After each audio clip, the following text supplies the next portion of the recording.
El hombre nace bueno y la política lo corrompe, algo que se ajusta al caso El Bodegón. La investigación de la Fiscalía detalla que en el 2014 el gobierno del Partido Patriota decretó estado de calamidad en 16 departamentos, con el cual realizó la compra directa o por excepción de maíz y frijol con la empresa empacadora El Bodegón, con la adquisición de 1.500.000 cupones canjeables por raciones de alimentos, cotizando por un monto total de 492.930.000 quetzales, con la finalidad de ser distribuidos a familias de escasos recursos afectados por la canícula prolongada dentro del programa social denominado Pacto Hambre Cero. En la declaración de anticipo de prueba efectuada anteriormente por Juan Carlos Monzón, se desprenden otros casos como cooptación, TCQ, cooperacha y El Bodegón. En el escrito, Monzón explica sobre la intervención de su esposa, Aisha Mora de Monzón, que por medio de su empresa de transportes y cerco transportó el grano y fue la operadora para contactar con graneros de El Salvador y comprar el producto. Según la pesquisa, se determinó que los granos ingresados al país fueron de contrabando aduanero y revelaron que el maíz y frijol no pasaron controles de calidad, por lo que no eran aptos para el consumo humano. Tenía como finalidad proveer a las familias de escasos recursos de granos básicos. Vale la pena hacer énfasis en que el maíz ingresado de contrabando o buena parte de este maíz no podía ser consumido por animales.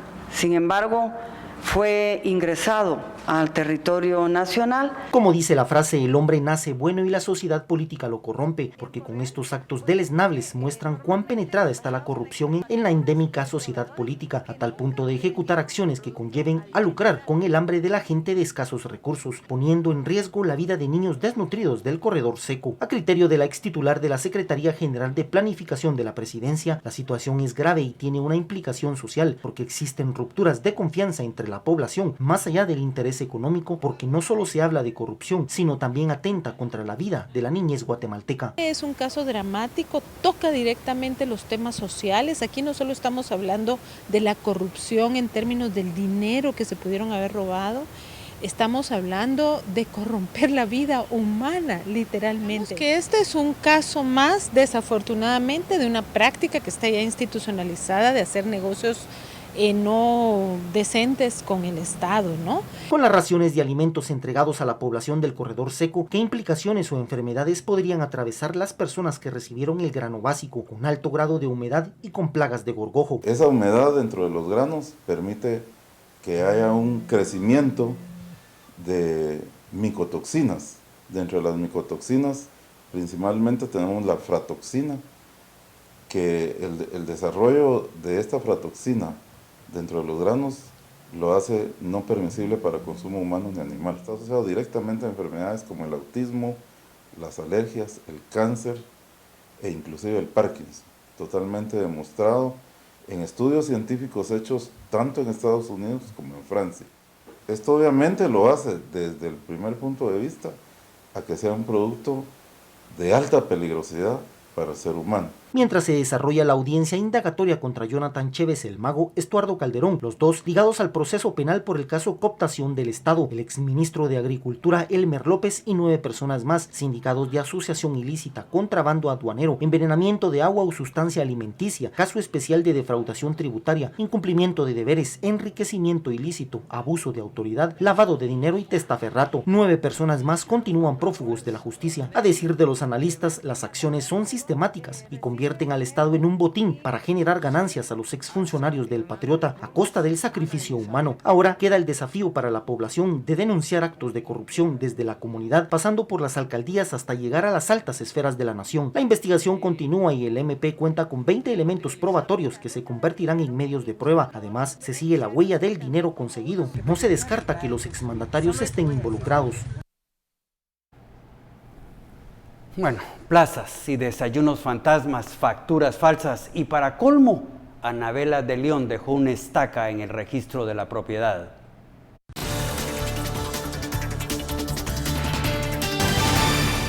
Las canastas navideñas, los pavos y las piernas que tienen a decenas de personas en la mira de la justicia, incluyendo a la familia del presidente, no son lo único que sangran al Registro General de la Propiedad.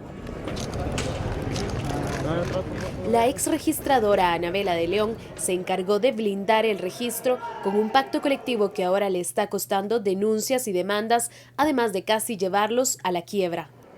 El ojo del huracán está puesto sobre un grupo de 62 operadores cuyos salarios mensuales van desde los 35.000 quetzales hasta los 90.000, ganando por encima de ministros, jueces, magistrados y funcionarios de alto rango. La ley los obliga únicamente a trabajar de 11 de la mañana a 1 de la tarde.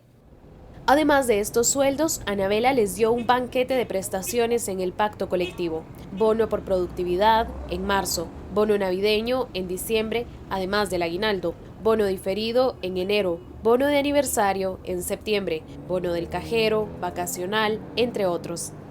Aunque ganan por productividad, es decir, como renglón 035, para el registro están también en el 011.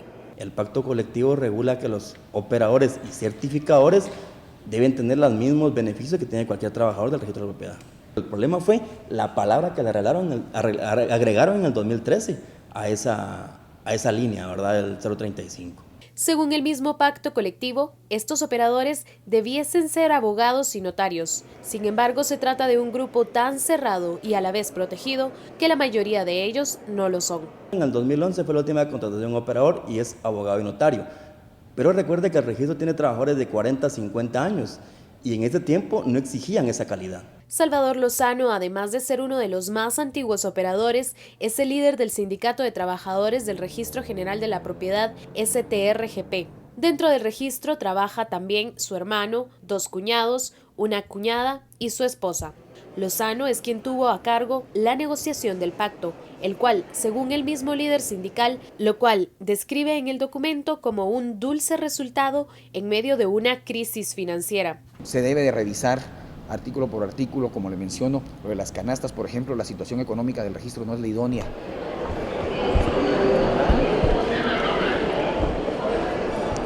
Lozano fue buscado en el registro en múltiples ocasiones, incluyendo en el horario de 11 a 1, en el cual está obligado a trabajar. Sin embargo, nunca estaba disponible, gracias a las licencias que Anabela de León puso a su disposición. Por medio de la Ley de Acceso a la Información se pudo evidenciar que obtiene un promedio de 12 licencias mensuales, cada una de ellas por un valor de 1.800 quetzales. Lozano no es el único caso, otros 61 operadores le siguen el paso.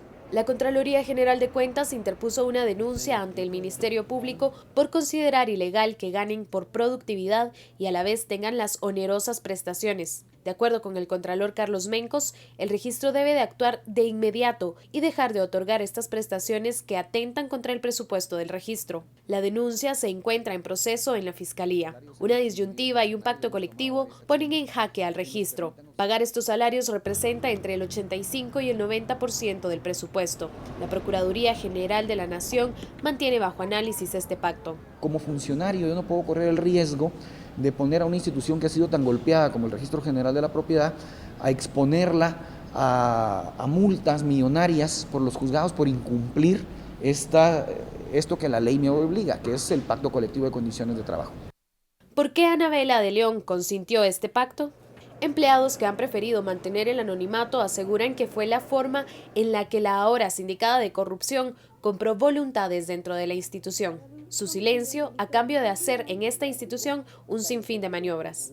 De hecho, una carta de renuncia redactada en 2014 por la entonces asesora de la registradora, Gladys Chacón Corado, y con copia al presidente de la República, denuncia que nunca desempeñó tal cargo. En cambio, denuncia que le fue solicitado acatar órdenes ilegales, así como incurrir en tráfico de influencias. Dentro de la institución estuvo siempre como una especie de estructura Anabela de León, Vernon González y su exesposa Samantha Mejía, los tres ahora en la mira de la justicia.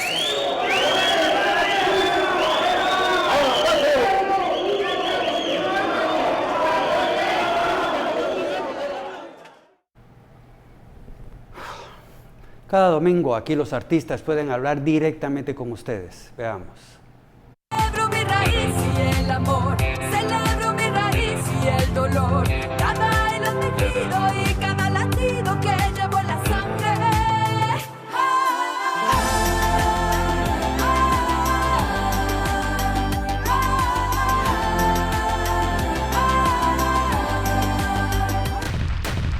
Bueno, yo creo que el gobierno no es solo un presidente, sino que es un equipo y es toda la ciudadanía, es el Estado mismo de un país.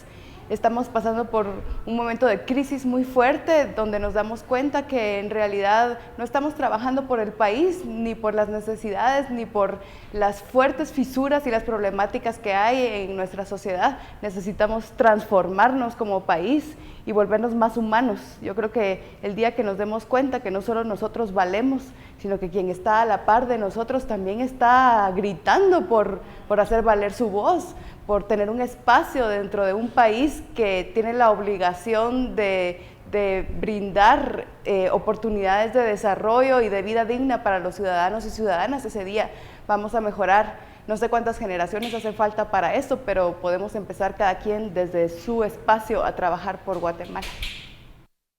Las extorsiones no paran y cada día hay víctimas de esta práctica criminal que enluta a la sociedad guatemalteca.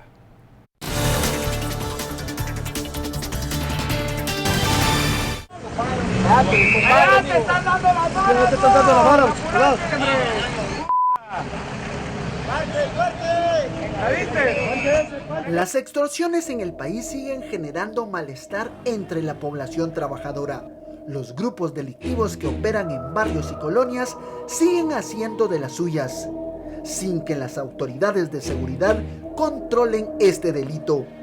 El repunte de las extorsiones se ha incrementado desde hace 3 semanas y la situación que se vive refleja el repunte de hechos armados y amenazas que están siendo víctimas los trabajadores.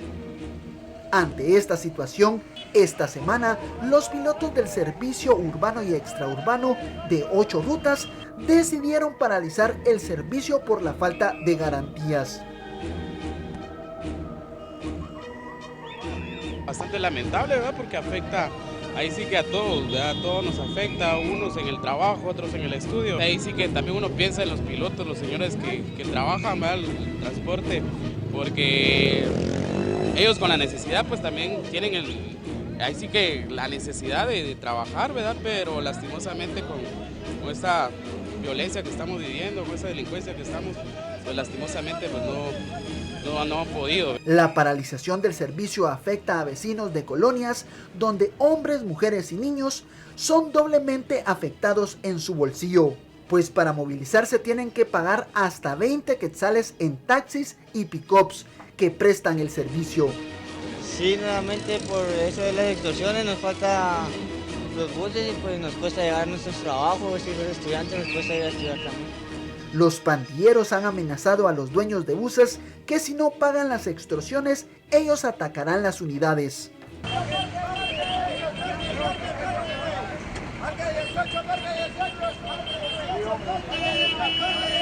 Afecta bastante, ¿verdad? Que no hayan buses, que no, tal vez no solo por uno, sino por las demás personas que salen a diario. Otro sector afectado son los comerciantes de mercados cantonales. Un claro ejemplo son los vendedores de frutas del mercado La Palmita en la zona 5. Hace una semana los pandilleros que se movilizaban en motocicletas dispararon en contra de la humanidad de comerciantes que tienen más de 20 años de vender sus productos.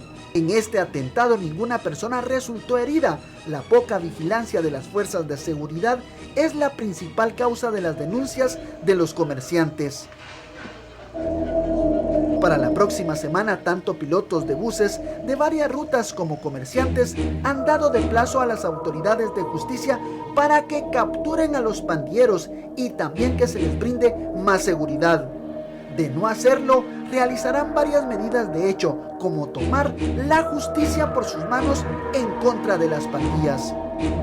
Lo que sí queda claro es que las mismas promesas de campañas de los partidos políticos en controlar la delincuencia quedan en eso, en promesas. Y es hasta que esto no cambie, las familias seguirán llorando a sus familiares que son asesinados por el mal llamado bono o extorsión. Y el gobierno de Colombia frustró sus esperanzas de poner un final histórico al conflicto armado interno de medio siglo, el más antiguo de América. Los colombianos dijeron no el domingo al acuerdo de paz negociado entre el gobierno y la guerrilla de las FARC. El no se impuso por cerrado margen en el crucial plebiscito sobre el acuerdo para terminar con 52 años de conflicto armado con esa guerrilla marxista. El pacto de 297 páginas y firmado el 26 de septiembre pasado buscaba poner fin al enfrentamiento armado más antiguo de América. Un complejo entramado de violencia entre guerrillas, paramilitares y agentes estatales que ha dejado 260.000 muertos y casi 7 millones de desplazados en el país. Hacemos un alto, pero alístense, porque vienen las inolvidables de la semana.